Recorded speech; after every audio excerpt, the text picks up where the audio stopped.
Amateur strategy relies entirely on staring blindly at the opponent's scoreboard. If the competitor is bragging about how fast and cheap they are, the amateur desperately tries to frantically run faster and cut prices, walking directly into a bloodbath.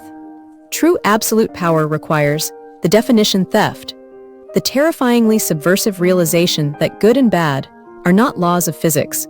They are highly malleable psychological spells manipulated by marketers. The master executioner reveals that if you cannot mathematically win the current game, you must sociopathically execute a massive cognitive reframe on the audience, changing the definition of winning so that the giant's absolute greatest strength is suddenly perceived by the masses as a terminal illness. Amateur minds operate under the incredibly shallow, highly fragile, objective reality illusion.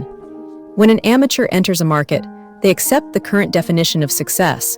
If they are making software and the giant competitor boasts about having the most complex, feature-rich product on the market, the amateur spends millions of dollars trying to build even more features. They try to out-complex the complex giant. They fail to see the dark psychological reality. The giant wrote the definition of success specifically because they are the only ones who can achieve it. By accepting the giant's metric, you accept your own execution. The core of the strategy is scorecard hijacking. A master executioner explicitly studies the giant's main marketing pillar. When a small underdog enters the software market against the massive, feature-rich giant, they execute the definition theft. They do not build features. They build a product that does only one thing perfectly. Then, they launch a massive psychological attack on the dictionary.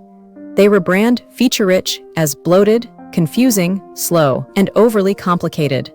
They reframe their own lack of features as minimalist, blindingly fast, focused, and Apple-like. The Grandmaster didn't update their code, they updated the entire market's perception of what code should be. This insight is the absolute master key to psychological monopoly. If you are constantly apologizing for what your product or personality lacks, you are operating as an obedient amateur reading from the enemy's script. The definition theft dictates that true psychological dominance never proudly tries to match the giant's specs. True absolute power securely engineers an environment where they aggressively lean into their own flaw, violently redefining it as the ultimate, exclusive luxury. The ultimate reveal. The most dangerous man in the room is not the one holding the most points. It is the one who casually walks over to the scoreboard, erases the word points, and writes poison. Thank you for listening to today's story.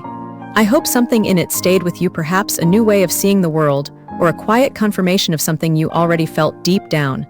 You don't need to have all the answers tonight. Let go of any unfinished thoughts, be gentle with yourself, and allow yourself to truly rest. I will be here whenever you are ready for the next story. Sleep well, and take good care.